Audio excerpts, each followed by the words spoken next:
Well, hello everyone. Auburndale Sub Productions with part 2, day 2 of this Grand Adventure to Georgia Railfanning video series. Now, I'm doing something a little different in this video series, and in this video in particular. I am going to be adding some non-rail fanning material in with the rail fanning footage taken on day 2. Of note of the rail fanning portion, we have these Canadian National SD-75Is heading south to Tampa for the winter. In addition, on that day as well, we also went, me and my good friend Bow Valley Railfan Production that is, went to Warner Robyns Air Force Base Museum located in central Georgia. If any of you get the chance to pay a visit there, I definitely encourage you to do so. There's a lot to see. And yes, it is free of admission. So, let's get right into the video series, and I hope you enjoy.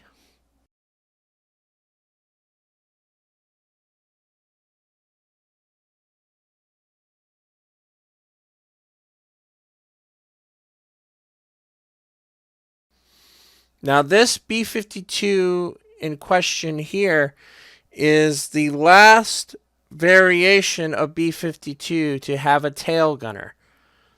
B-52s nowadays do not have tail gunners.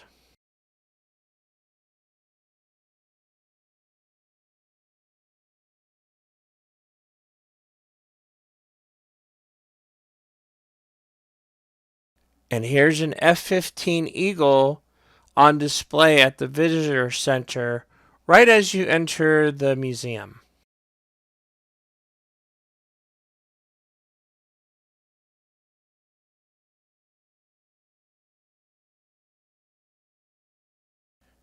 In addition to the airplanes on display that day, they also had a modular layout display provided by a local railroad club that is located at Warner Robyns. And the trains they had were HO scale, N scale, and some even G scale. Mostly freight trains running on the layouts, that is.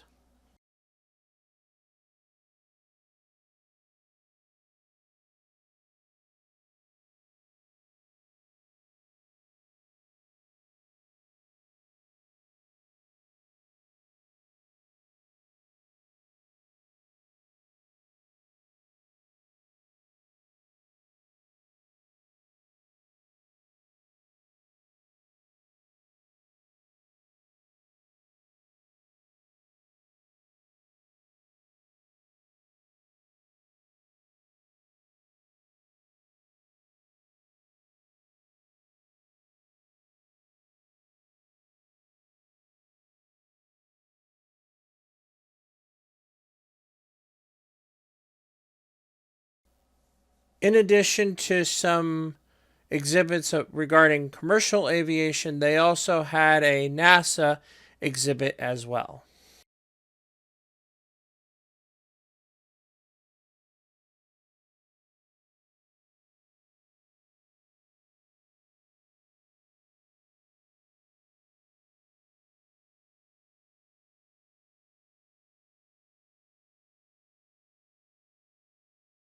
This is a upper view of the main hangar located at the museum. As pictured here, we have an SR-71 Blackbird. In the foreground, we have a U-2 spy plane, which is the only picture I got of it at the museum. And there's airplanes located outside of the hangars, and there's several other hangars located on the premises, and it's different eras. You have World War I, World War II, Vietnam, a little bit of Korea, and modern day fighter jets that they have on display. And then you have airplanes outside of the hangars located on the grounds. It's a big museum, and it was a very fun trip. I definitely encourage everyone to visit. Lots to see there.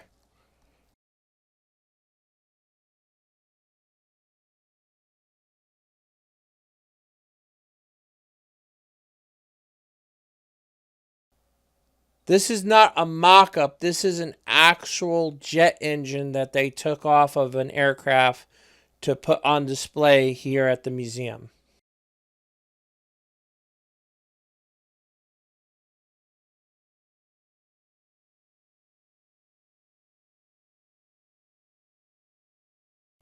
Now, this is the World War II room at the museum, and of course, we have a P-51. They have a B-29 and a B-17 on display there as well.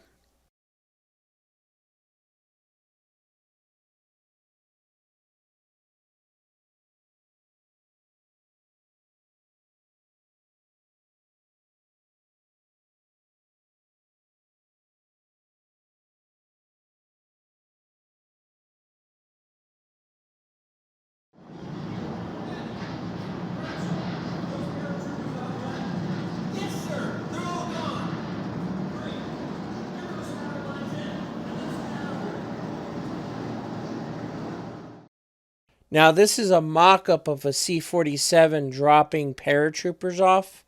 Every time someone would enter the room, this would run on a loop, which would demonstrate how a paratrooper drop from a C-47 would go. Kind of simulates what it would be like. Pretty interesting stuff. Now, these are uniforms that Americans in World War II would wear. This is a paratrooper uniform. And the next one is a regular Army soldier uniform. And major difference is the boots. These have what are known as, I believe, are called gaiters, which protects the soldiers from rocks and stuff going into the shoes. And regular Army soldiers were not allowed to wear paratrooper boots under penalty of a savage beating from the paratroopers. They were not allowed to wear paratrooper boots. It was strictly forbidden.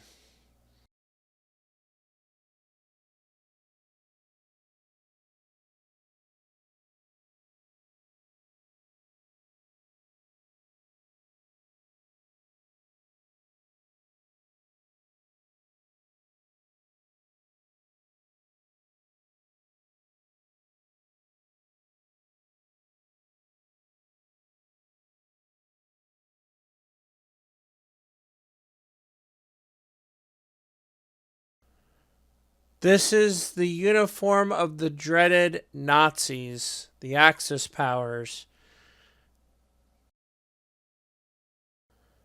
This is the battle fatigues that the SS stormtroopers would wear in the battlefield.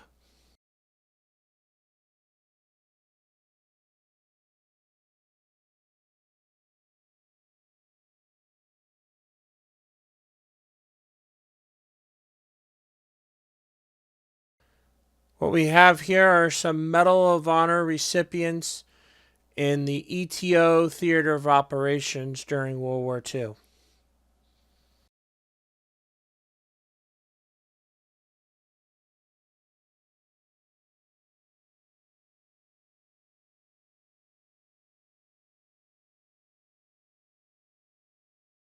The infamous Machine Gewehr 42, or MG42, also known as Hitler's buzzsaw, which was used extensively in Normandy during World War II.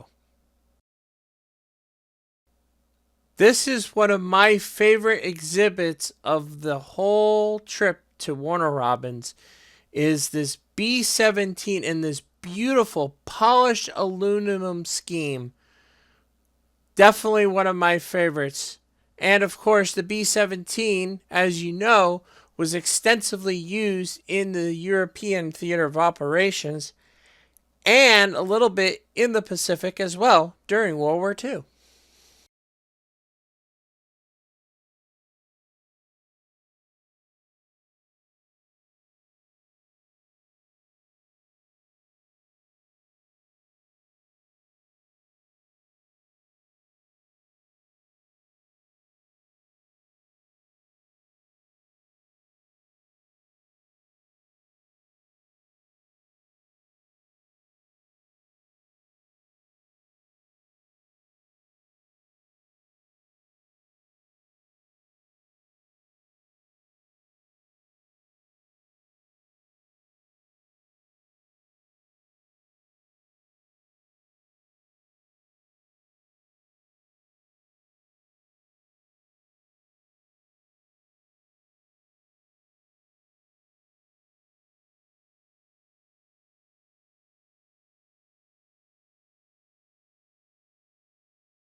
Here's a C-47 Skytrain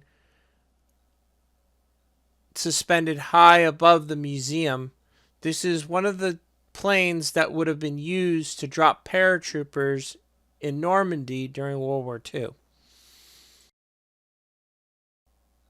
Here's some of the airplanes located outside on the museum grounds.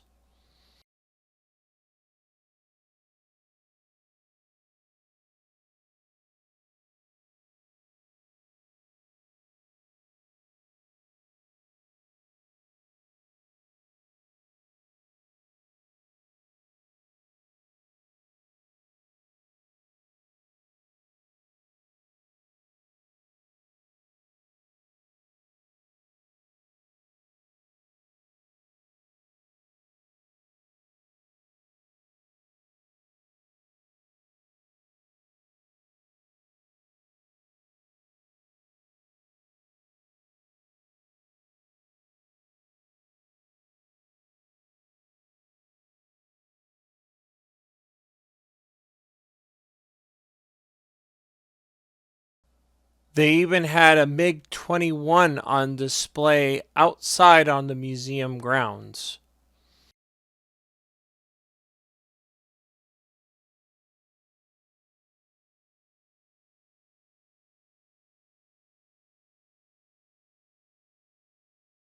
They had at the Vietnam hangar of the museum a MiG-15 on display.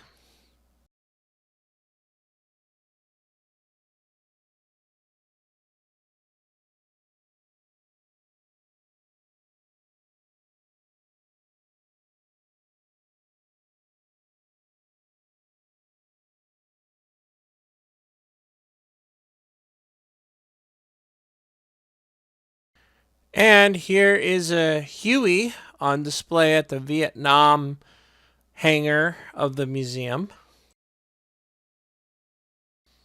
And some other pictures of the F-15, which is located at the visitor center of the museum, pictured here and here.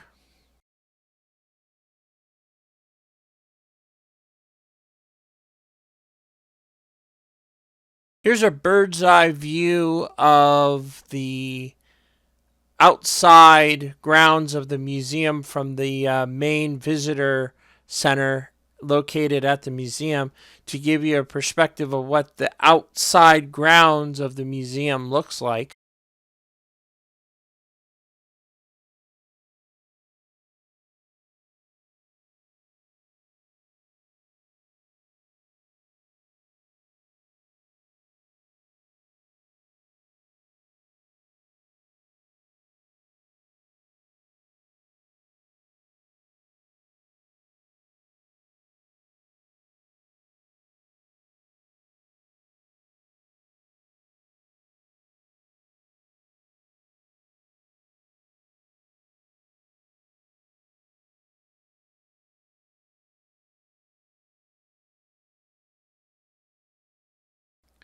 This aircraft here is a modified Lockheed Constellation, which served as a radar aircraft during the Cold War during the 1950s.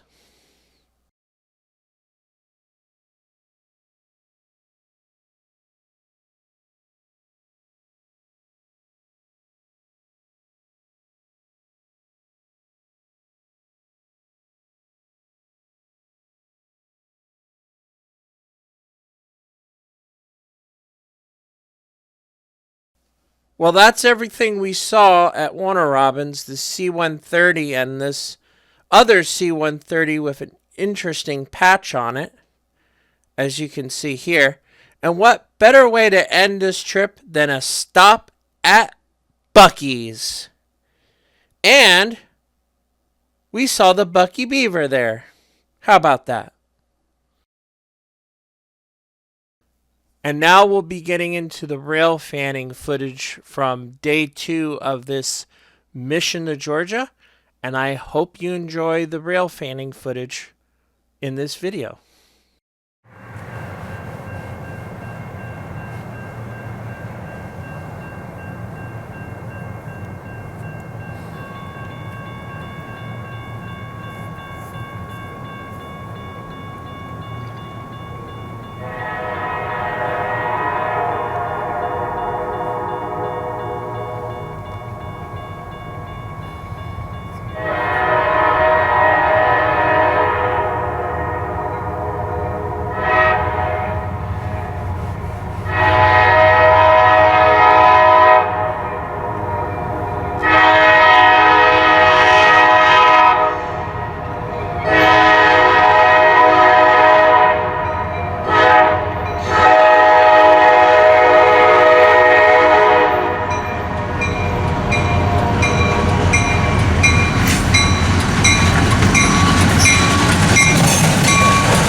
Hello, B621.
Well, I'll tell you what, that cold Georgia air really makes them SD75Is sound godly like, especially in Cordele because of that water tower, which is the reason why I love Railfanning in Cordele, Georgia, because of the acoustics there from the horn. Just the echo and the sound of the diamond just really makes for a fantastic video. And I hope you've enjoyed this one, and there's more to come. Stay tuned for that. Thank you for watching. Auburndale Sub Productions out.